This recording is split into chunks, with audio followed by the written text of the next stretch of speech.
Who is Esau? Edom by Charles A. Wiseman, page 122. Just going to read a few of these and start a short lesson. Burned and destroyed by fire in Obadiah 1:18. Esau is devoured by the flame of Jacob. Babylon will also be utterly burned with fire. Revelations 18:8. That would be America in future prophecy. Be overthrown like Sodom and Gomorrah, both Edom. Jeremiah 49:18 and Babylon, Jeremiah 50 and 40 are to end in destruction as in the overthrow of Sodom and Gomorrah. Habitations made desolate. Edom shall have its habitation made desolate by the least of the flock. Jeremiah 49:20. This exact same judgment is given for Babylon. Jeremiah 40 and 45. Dominion over and war against Israel as shown. Edom was to gain dominion over and afflict Israel, the 12 tribes of Israel. That's what that's talking about. The system of Babylon also is to have dominion over God's people and make war against them. Daniel 7:21-25, Revelation 12:17, 13:7, 17:6. Has a covert reign over the world. The final stage of the rule of Babylon is a mystery. Revelation 17 and 5. Edom is also exalted very high, which involves hidden things. Obadiah 1, 3, and 6. Israel to destroy and be delivered from both Edom, Obadiah 1:16-18, and Babylon, Revelation 18 and 4, are what God's people need to deliver. Or what God's people need deliverance from. This deliverance comes by God's people destroying into oppressor. Daniel 7:26-27, Revelation 18:6. Who is it today that is promoting this? Who is it today that is promoting the Babylonian system? It is those whose religion and way of life is based on the Babylonian Talmud. The Jewish people in that land. Call Allah Bashim Mashiach Yahawashai, Bashim Wakakodash. Double honors to mighty men, the elders and the apostles in the community, waking up the lost sheep, the house of Israel in these last days. Peace and blessings to everyone doing this truth and humbleness, sincerity. I'm going to say shalom, and it'll be short. I want to share an article, and I'm going to end it. I'm going to end this video. Salaki, give me a minute.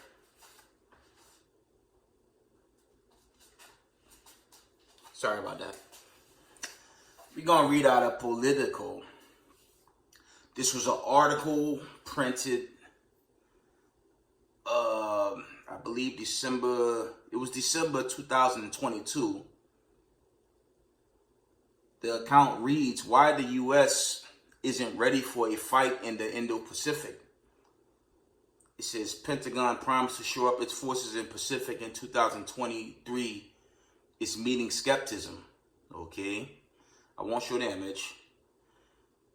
It says the U.S. has pledged to deploy so much firepower to Indo-Pacific in 2023 that China won't even consider invading Taiwan. Lawmakers and allies says it's already too late. Okay.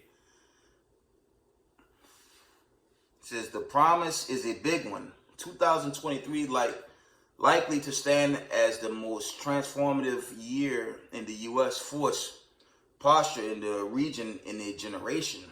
Eli Rather, Assistant Secretary of Defense, Slovakia.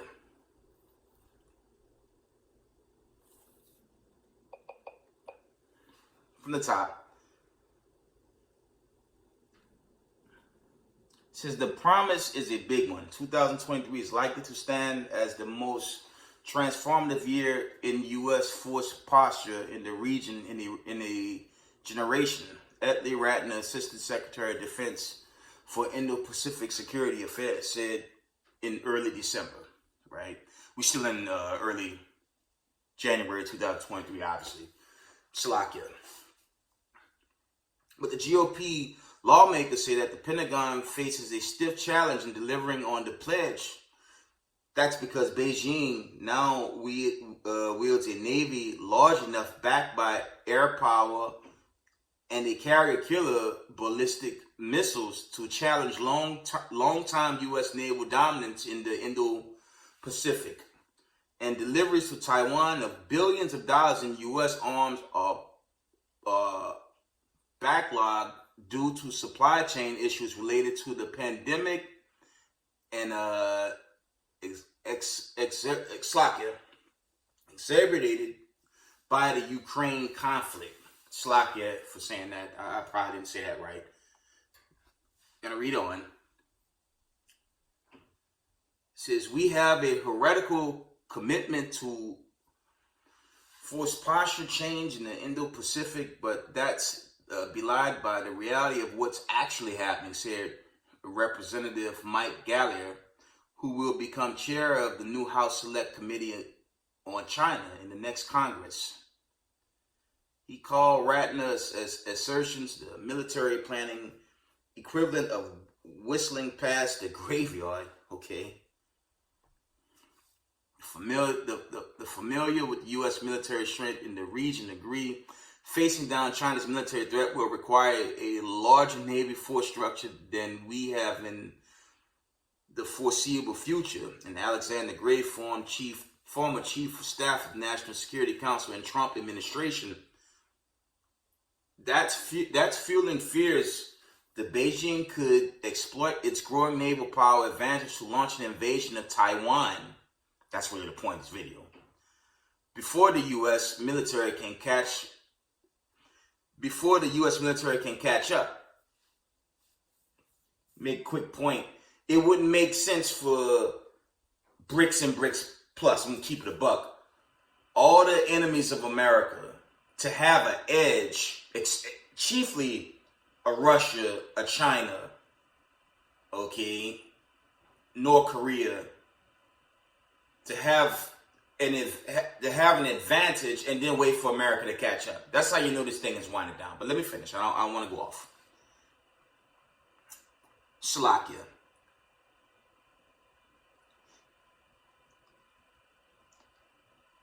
It says the Pentagon has spent billions since 2021 on Asia-focused initiatives, including base maintenance and relocating some U.S. forces within the region to maintain a competitive advantage over China's military. And the U.S. military presence in the region will become more lethal, more mobile, and more resilient in the coming 12 months, Ratner said, hinting that new partnerships are in the works. He said details on what that will mean in practicing will come in early 2023. Okay. But the critics argue the U.S. may be so far behind as to make that goal impossible. The Pentagon is planning to temporarily cut its number of naval ships, and it's reducing its aircraft in the region as it prepares to replace them with more modern versions, and U.S. shipbuilding constraints could make it difficult to deliver on a plan to help Australia build nuclear submarines, part of a joint strategy to deter China. So America's behind, family. They're behind, and my point is this invasion is imminent. I brought that out yesterday, but this invasion is imminent, family. It's imminent, I'm telling y'all. As for Taiwan, while the Biden administration has increased the tempo of arms sales approved for its self-governing islands, some 19 billion of those weapons include Harpoons, anti-ship missiles, and Stinger surface-to-air missiles are yet to be delivered because of the supply chain issues. Okay? I'm almost done. Just wanted to share this article. Until you turn all this happy talk about arming Taiwan into reality, you're going to be in a precarious position with respect to the near-term deterrence over Taiwan, Gallagher said. There is a roadblock of Capitol Hill, too. The defense policy bill, which President Biden signed into law on Friday, includes provisions that allow up to $10 billion in U.S. grants for security assistance to Taiwan, more your tax dollars. There you have it. over the next 5 years, but appropriators limited that funding in omnibus government spending bill by stipulating that the assistance must come in front of loans, not grants, at least for this fiscal year. I mean, this country is fading, man. They can't even keep to their own promises at this point. So, as I've been saying in my past videos, this country we once knew as America, it's Babylon the Great. It's a wicked kingdom, and it's at an end. Let me finish these last few paragraphs. Not many. Despite the challenges, the Pentagon maintains that it's committed to prioritizing to the Indo-Pacific. Pentagon spokesman John Supple said it's pursuing opportunities that will add more flexibility and strengthen the U.S. military ability to operate forward with our allies and partners. Slovakia. We fully expect that this commitment and continued hard work will bring tangible results in 2023, he said. Okay. China, meanwhile, is getting more aggressive in the waters around Taiwan. Beijing is building more warships and nuclear-capable bomber aircraft into Taiwan airspace and threatening to use force to control the self-ruling island. China's 340 warship navy is currently the world's largest, and the Pentagon last month called it an increasingly modern and flexible force. The U.S. Navy has 292 vessels. See, China has already caught up to America, family. So imagine this invasion on top of everything going on right now. America's going to cringe, man. America's going to buckle, man. And it's coming. No one anticipated Afghan to regain that region. That wasn't long ago. And, well, Russia told America, NATO, EU, don't go to their borders. That goes back into the 90s, family. They didn't listen. Russia basically reclaimed Ukraine. Okay? The hype that all them false stories coming from the Council on Foreign Relations that Ukraine been winning that war, those are all lies, man. And this is the biggest one right here. And family, pay close attention to when this is made manifest.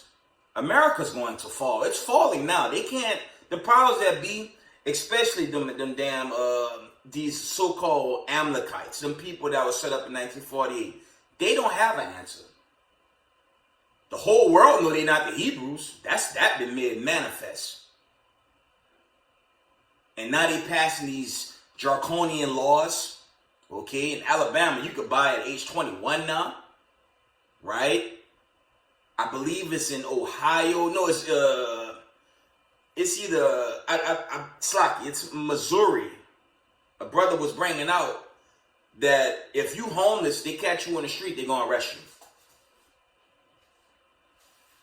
you. Ohio, the elder brought out not long ago that their city assistance was shut down. It's been shut down it's actually January 8th. Right? Let me see. I believe it's the 7th. Okay, it is the 8th. And there's no public assistance for Ohio. Among other stories, and man, these breakthrough cases, man. I'm gonna bring those out in another video. That's just a phenomenon, man. It's only gonna get worse, right? Let me close out this article.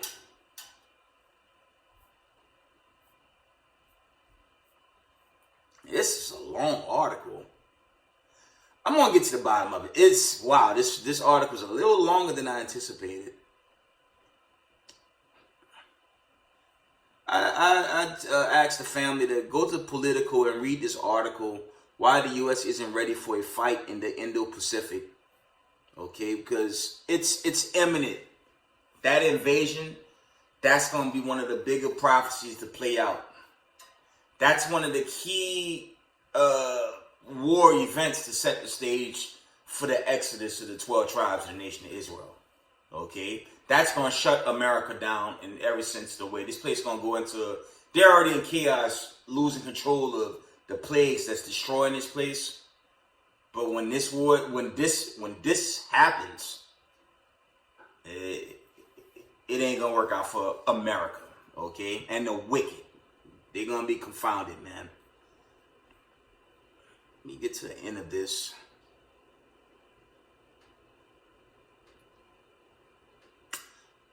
Last four. It says regional governments like Indonesia and Malaysia are certain that China will retaliate against them should they be seen as siding with the United States, said Drew Thompson, former director of China, Taiwan, and Mongolia in the Office of Secretary of Defense. Ratner stressed in his December speech that deterring China from invading Taiwan is a long-term priority for the Pentagon. It's a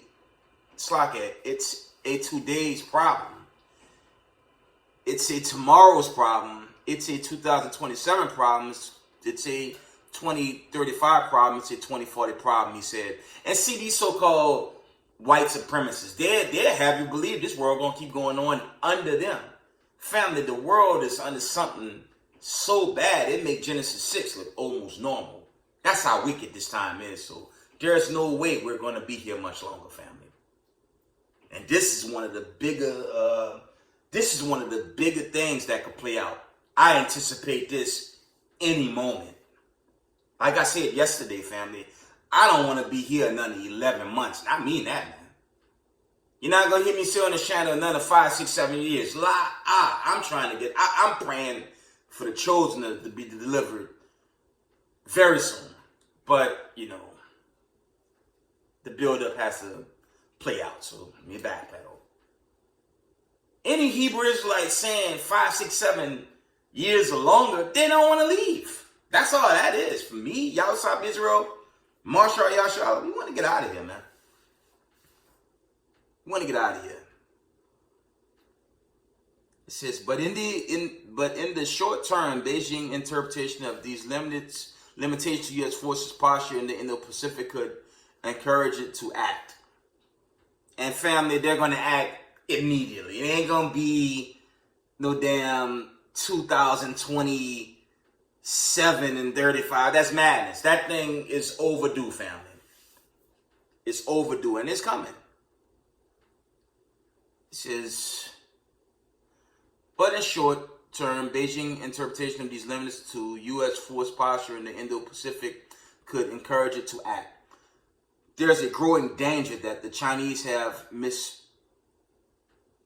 misperception of our own weakness, that they think we're weaker than we are and launch an invasion based on misinterpretations,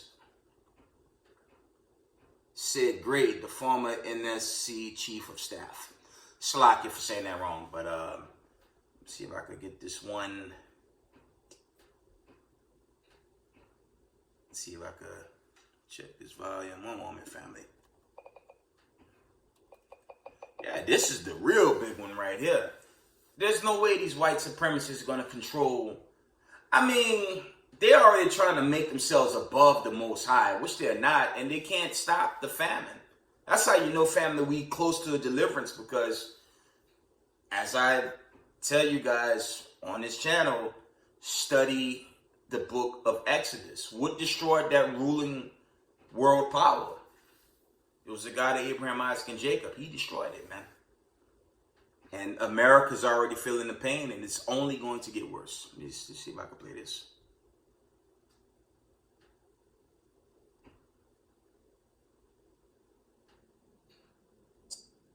Some of my key takeaways from the trip, we visited Guam, the Philippines, and Taiwan, is that we have some pretty fantastic and I think some flawed assumptions built into how we would respond militarily. One is here domestically, and how many Americans are going to support a military intervention in defense of an island many of them probably couldn't find on a map.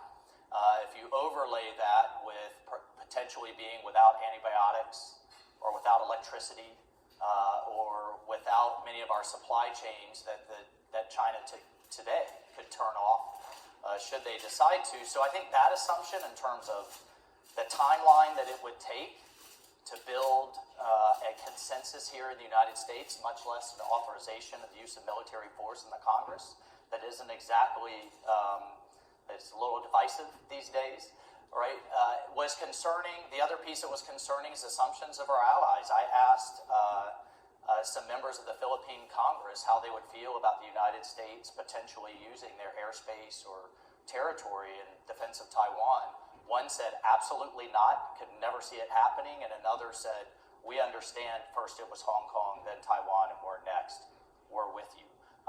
But again, we don't have that consensus like we have in Europe, and we don't have the mechanisms like we have in Europe. And then finally, a little bit of good news is, I think in Taiwan itself, they really have gotten religion, so to speak, for lack of a better term, after Hong Kong, after seeing what's happened in Ukraine, and then what happened in the wake of Speaker Pelosi's visit with essentially a rehearsed blockade. That there is, massive swings in popular support for self-defense and for a military buildup that they desperately need. And I think the biggest lesson that we need to learn is we need to arm our allies and help them defend themselves beforehand, not belatedly as we've been doing in Ukraine after whole cities have been devastated. But we have a lot of work to do. There is a bipartisan consensus in the need to do the work, and we're certainly here to support our colleagues over in the Defense Department with what they need to do. But finally, we need a wake-up call as a country. This is not a whole of government effort. This is a whole of society competition. And when we see the amount of American money that is flowing into their military buildup through Wall Street, through our pension funds, through stimulus checks that flow through Walmart and Amazon right into their manufacturing base, I think historians are going to look back on this and say you funded your biggest competitor and potentially the most dangerous adversary the United States has ever come across. Matthews 24 and verse 6. And ye shall hear of wars and rumors of wars. As Speaker of the House, Slakia. my ultimate response. From the top, and you should hear wars, and rumors of wars. See that ye be not troubled, for all these things must come to pass, but the end is not yet. And with that, I'm going to give all praise, honor, and glory to the Most High Power of Israel, the power of Abraham, Isaac, and Jacob. Double honors to the mighty men, the elders, and apostles in the community, waking up the lost sheep, the house of Israel in these last days. Peace and blessings to everyone doing this truth and humbleness and sincerity. Israel, I love y'all. We got next. Shalom.